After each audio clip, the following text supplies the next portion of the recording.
सिर्फ 2 मिनिट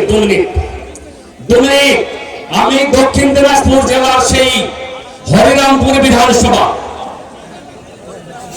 কিন্তু বাস করি ভাকুড়িতে, বহরমপুরের ভাকুড়িতে। আজকে যখন সকালবেলা রওনা হব তো কিছু কথা শুনেছি, ওই কথাটুকু বলার জন্য আমি সেই 2 ঘন্টা ধরে ছটফট করছি। সেটা হচ্ছে বহরমপুরে অফিসার ব্যানার্জি আসছে, হুমায়ুন কবির সাহেবের মিটিং ফাঁকা যাবে। মাঠে গিয়ে মাছি কমবি, মাছি আমাকে বলা হয়েছে।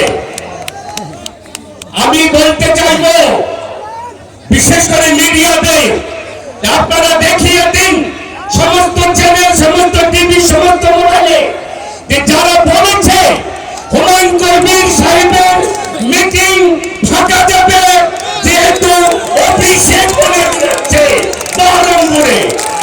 তাই ওই অন্ধদের বলবো, অন্ধরা তোদের চোখ খুলে যাক, মিডিয়ারা পৌঁছে দিন ওই অন্ধদের চোখ পর্যন্ত।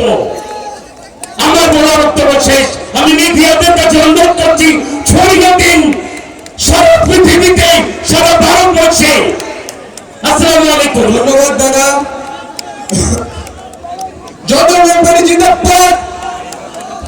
দেখুন, এবার আমরা চাইবো আমাদের যে মইনুল রানারা বাবরি মসজিদের সম্বন্ধে কিছু বলবেন।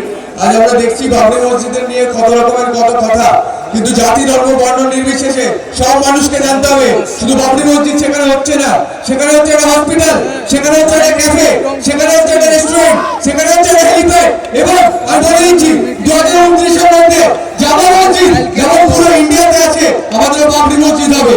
আমি চাইবো মইনুলদাকে কিছু বলার জন্য, প্লিজ। একটু সামনে থেকে মিডিয়া ভাইদেরকে একটু জায়গা করে দিন, প্লিজ। মিডিয়া ভাইদের একটু জায়গা করে দিন।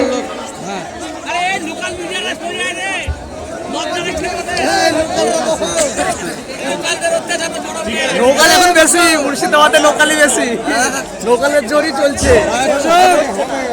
আসসালামু আলাইকুম। আমি অনেক অভিনন্দন জানাচ্ছি।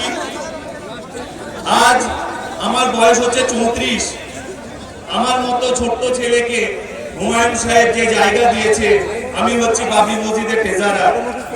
আমার মতো ছোট্ট ছেলেকে যদি যোগ্যতা সেই সম্মানটা দিতে পারে, আমি এই ইয়াং ছেলেদেরকে বলছি, তোমরা তোমাদের যোগ্যতা তুলে ধরো।